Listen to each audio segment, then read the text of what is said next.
8 years. 8 years of showing up. 8 years of empty arenas. 8 years of losing seasons, coaching changes, roster overhauls, and press conferences where she had to smile and talk about building something, while everyone around her quietly wondered if anything was actually being built at all. 8 years of being the only reason some fans showed up in the first place. And when the Indiana Fever finally offered Kelsey Mitchell a contract, she said no. No hesitation. No counter. No public statement softening the rejection. Just silence. And that silence has thrown the entire Indiana Fever organization into a state of chaos nobody saw coming. Not the front office, not the coaching staff, not even the teammates who publicly said they wanted her back. This isn't just a contract dispute. This is a franchise standing at the most important crossroads in its modern history. And the decision that gets made in the coming weeks, by Mitchell, by the front office, by the league itself, will define what the Caitlin Clark era actually becomes. So let's talk about everything. The real numbers, the real stakes, the real reason Mitchell said no, and the uncomfortable truth about what happens to Indiana if she doesn't come back.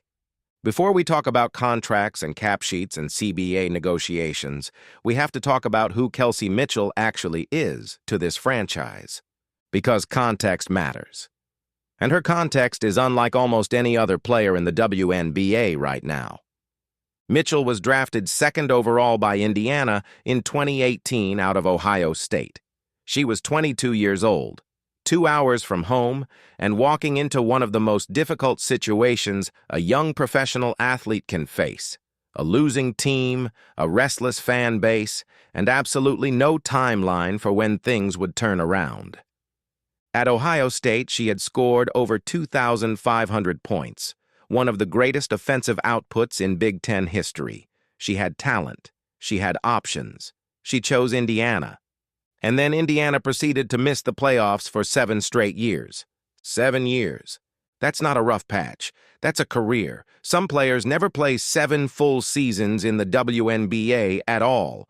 Mitchell spent all of hers grinding through losses, through coaching changes, through roster overhauls, and through seasons where the most exciting moment for fans was watching her score 30 in a game the team still lost by 15.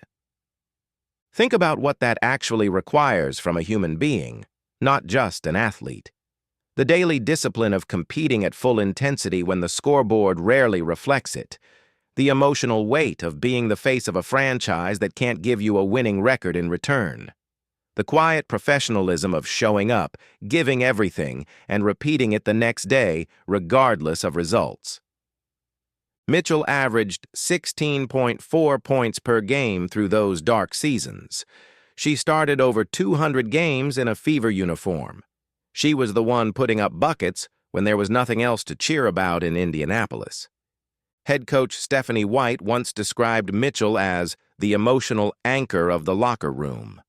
The player who set the standard for how hard you work when there's nothing to play for except pride. That kind of leadership doesn't show up in a stat line. It doesn't land on a highlight reel.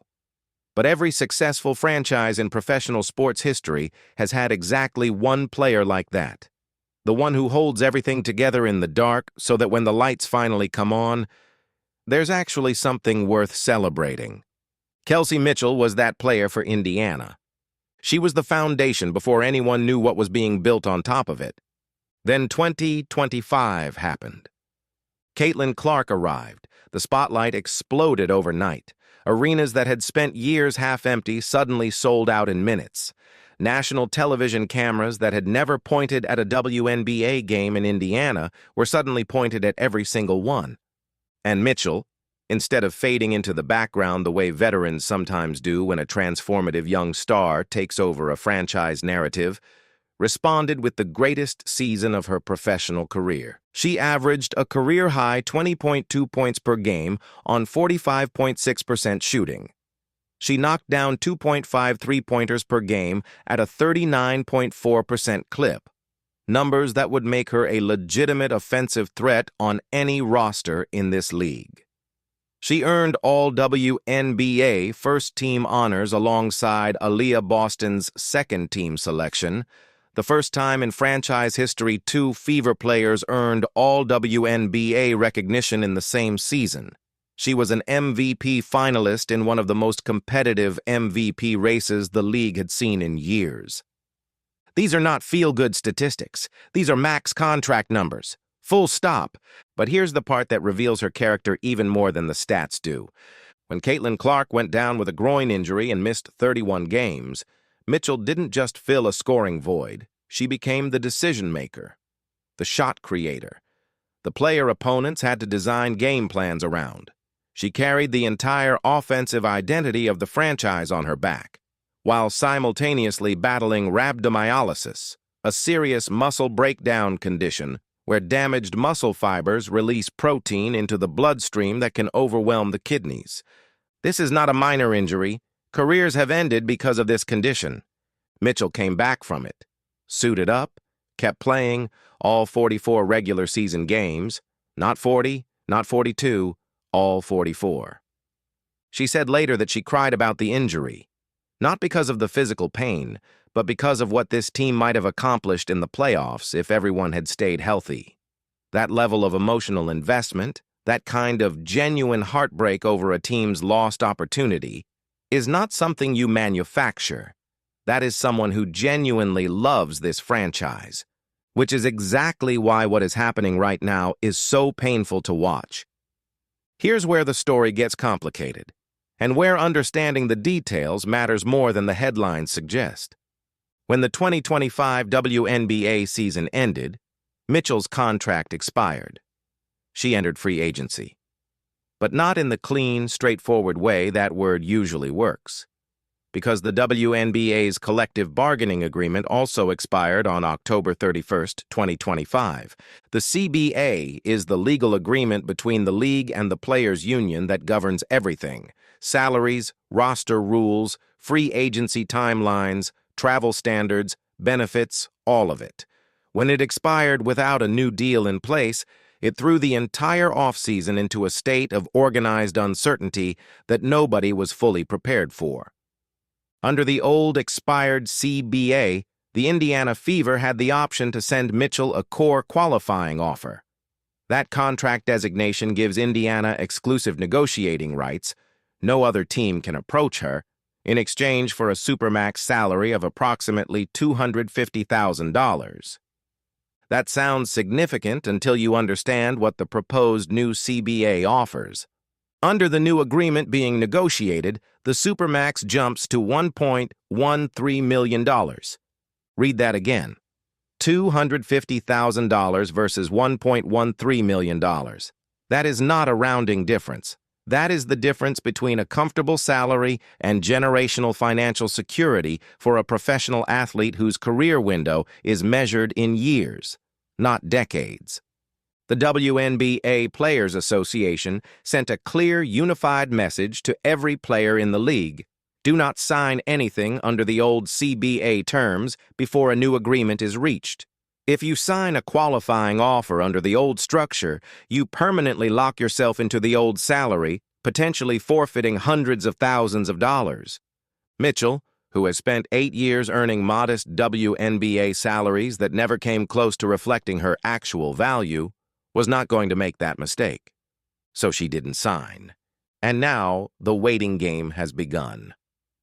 Let's slow down and look at the actual math, because this is where Indiana's situation stops being emotional and starts being structural.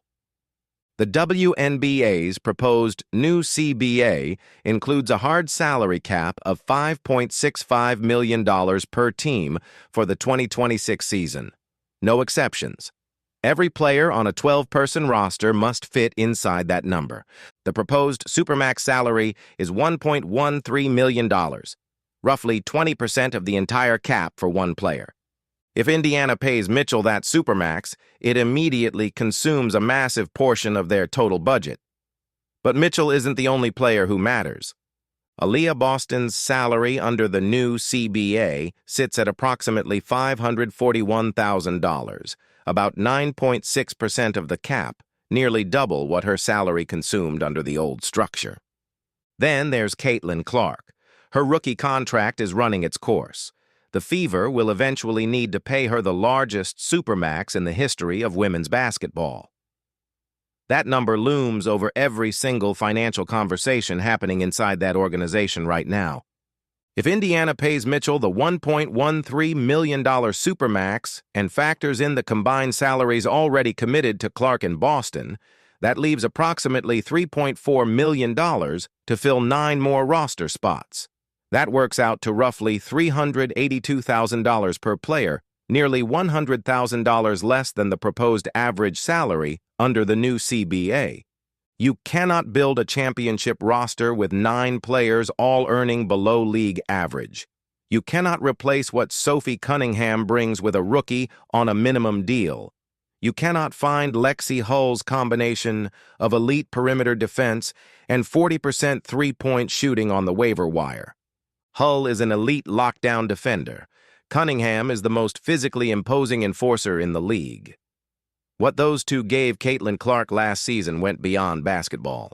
They absorbed the dirty work, guarded the opposing team's best perimeter scorer every single night, and gave Clark the physical protection that allows her to focus her energy on the offensive end.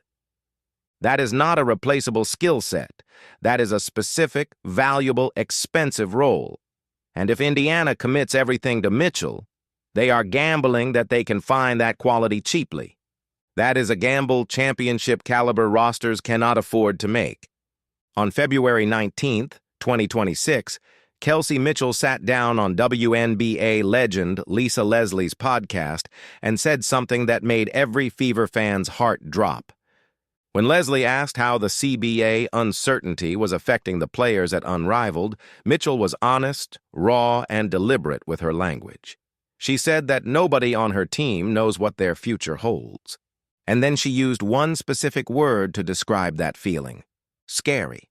Her exact words: "None of us knows what our future holds, which is scary. I'll be honest with you, it's scary." She said it twice. This is not a 22-year-old rookie who doesn't understand the business side of professional sports yet. This is a 30-year-old veteran with 8 years of professional experience. Someone who has navigated contract negotiations before. Someone who chooses her words carefully in public settings.